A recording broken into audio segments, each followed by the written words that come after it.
اہل مدینہ کا جوش و ولولہ اور بیت عقبہ ثانیہ۔ چچا عباس تقریر سے فارغ ہوئے تو اہل مدینہ بولے، آپ کی باتیں ہم نے سن لی، اللہ کے رسول اب آپ کچھ فرمائیں، جس بات پر چاہیں ہم سے قسمیں لے لیں۔ آپ نے قرآن پاک کی چند آیتیں پڑھی، پھر فرمایا، جس طرح تم لوگ اپنے بال بچوں کی حفاظت کرتے ہو، کیا میری بھی حفاظت کرو گے؟ میں بس اتنا ہی اطمینان چاہتا ہوں۔ اہل مدینہ میں ایک شخص تھے، براہ، یہ مارور کے بیٹے تھے، قوم کے بہت بڑے سرداروں میں سے تھے، سارے لوگ ان کی عزت کرتے۔ بے تکلف انہوں نے ہاتھ بڑھایا اور یہ کہتے ہوئے دست مبارک پر بیعت کی، ہاں قسم ہے اس ذات کی جس نے آپ کو حق کے ساتھ بھیجا ہے، ہم ہر طرح سے آپ کی حفاظت کریں گے۔ اللہ کے رسول ہم سے آپ بیعت لے لیجئے، بخدا ہم تو لڑائی کے شہسوار ہیں، آپ جب چاہیں جنگ کے لیے تیار ہیں۔ جنگ سے بھاگنا تو ہمارے لیے آر ہے، کیونکہ یہی باپ دادا کا شعار ہے۔ برا رضی اللہ تعالیٰ عنہ نے ابھی بات ختم بھی نہ کی تھی کہ تیہان کے بیٹے ابو الہیثم بول اٹھے، یہ بھی مدینے کے معزز لوگوں میں تھے۔ عرض کیا، اللہ کے رسول ہمارے یہود سے تعلقات ہیں، اس بیعت کے بعد یہ سارے تعلقات ٹوٹ جائیں گے، ایسا تو نہ ہو کہ اللہ آپ کو فتح عطا فرمائے تو آپ ہمیں چھوڑ کر اپنی قوم میں لوٹ آئیں۔ آپ بے اختیار مسکرا اٹھے، پھر فرمایا، نہیں، تمہارا خون میرا خون ہے، تمہاری آبرو میری آبرو ہے، تمہاری امان میری امان ہے، تم میرے اور میں تمہارا ہوں، جس کو تم معاف کرو گے اس کو میں معاف کروں گا، جس سے تمہاری جنگ ہوگی اس سے میری جنگ ہوگی، جس سے تمہاری صلح ہوگی اس سے میری صلح ہوگی۔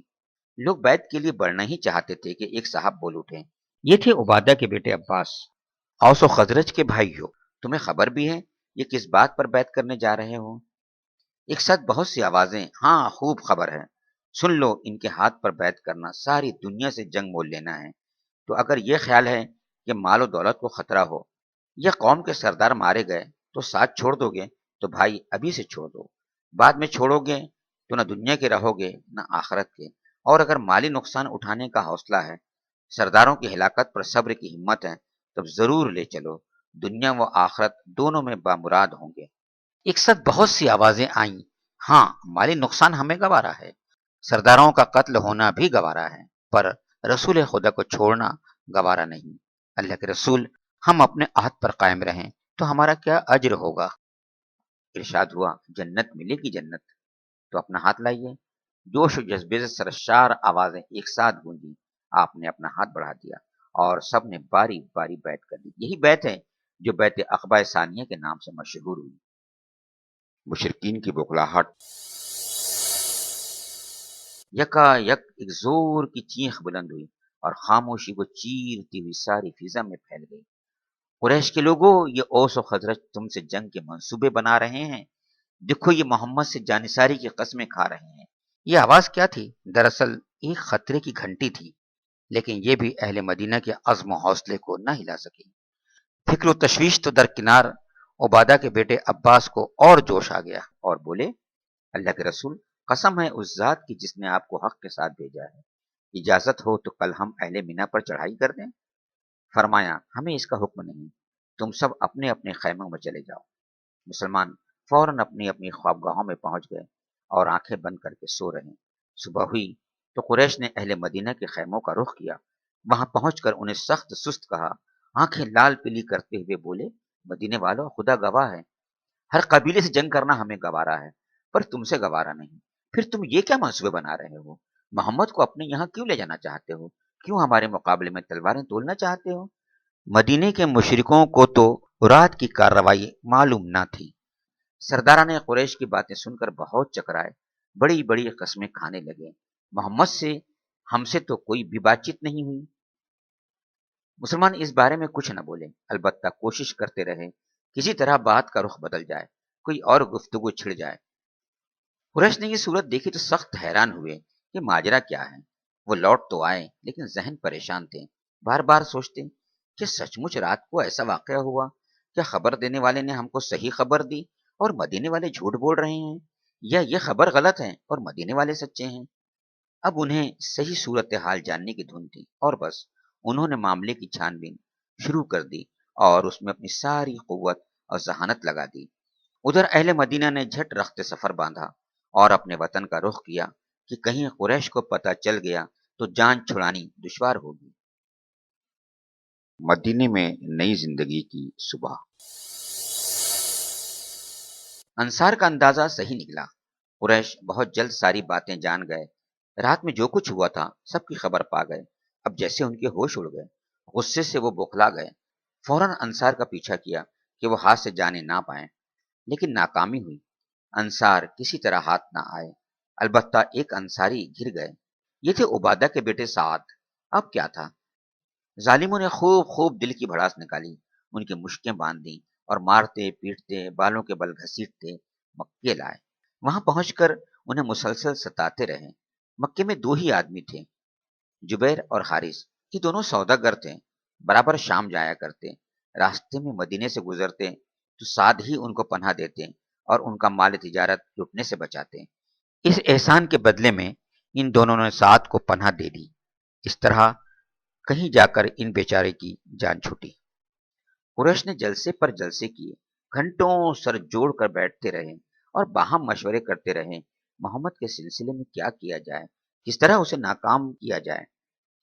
اب تک محمد ہمارے درمیان تنہا تھا، لیکن ہم اس کا بال بیکا نہ کر سکے، الٹا ہم کو نقصان ہی پہنچا۔ اب کیا ہوگا؟ اب تو اوس و خزرج بھی اس کے ساتھ ہیں۔ کیا محمد ہم پر غالب آ جائے گا؟ اس کا دین مدینے میں تو پھیل گیا، کیا اور قبیلوں میں بھی پھیل جائے گا؟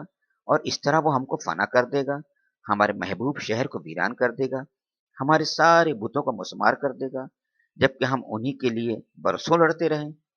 قریش کے جلسے ہوتے رہے، نشست و برخاست ہوتی رہی، لیکن بے فائدہ۔ یہ مسئلہ ان کو ستاتا رہا، لیکن حل نامعلوم تھا۔ اور مدینے کے مسلمان، ان کا کیا حال تھا؟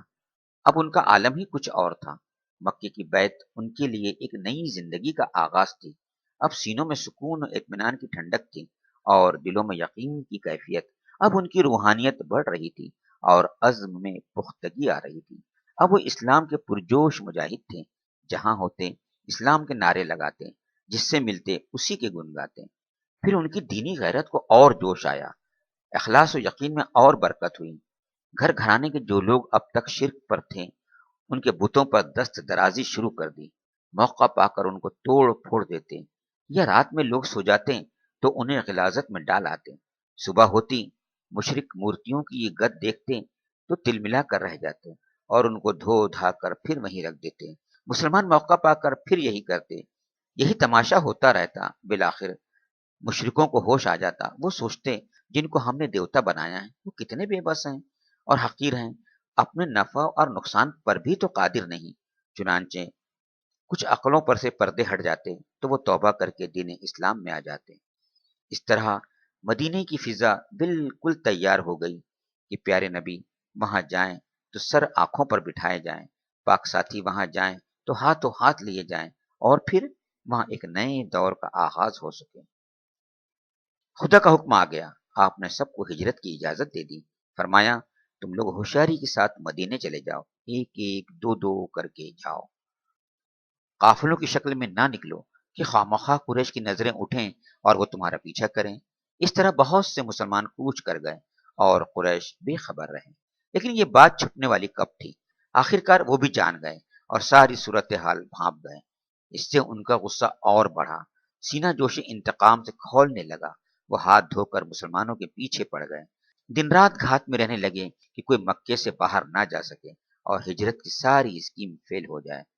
حضرت عمر رضی اللہ تعالیٰ عنہ نے ہجرت کی، تب بھی یہی حالات تھے۔ ان کے ساتھ دو آدمی اور تھے، ایک ربیہ کے بیٹے عیاش، دوسرے آس کے بیٹے ہشام۔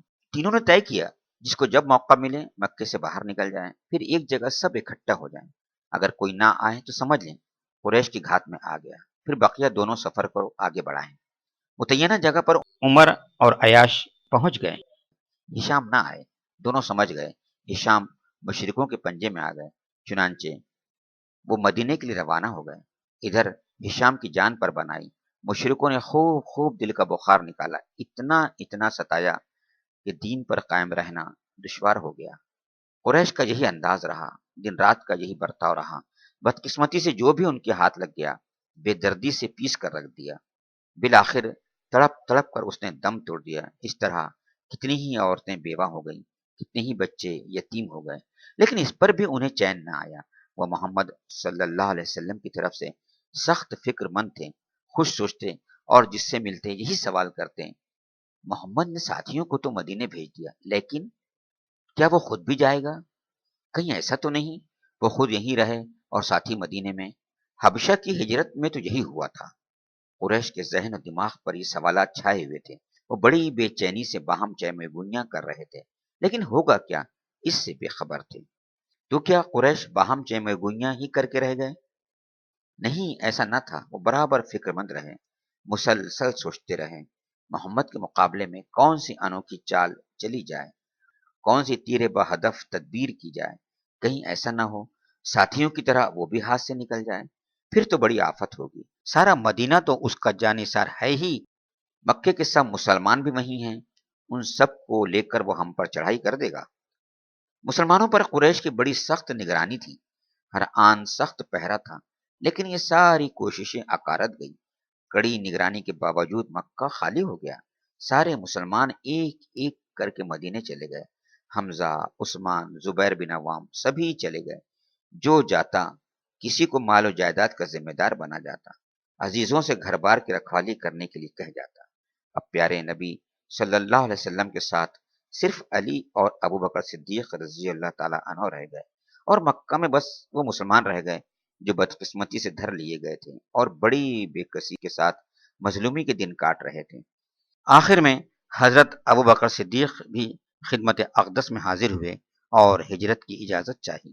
آپ نے فرمایا، جلدی نہ کرو، ممکن ہے ہم دونوں کا سفر ایک ساتھ ہو۔ حضرت ابو بکر سمجھ گئے آپ کی بھی ہجرت قریب ہے، بس حکم الہی کا انتظار ہے۔ خوشی خوشی گھر آئے اور سفر کی تیاریوں میں لگ گئے۔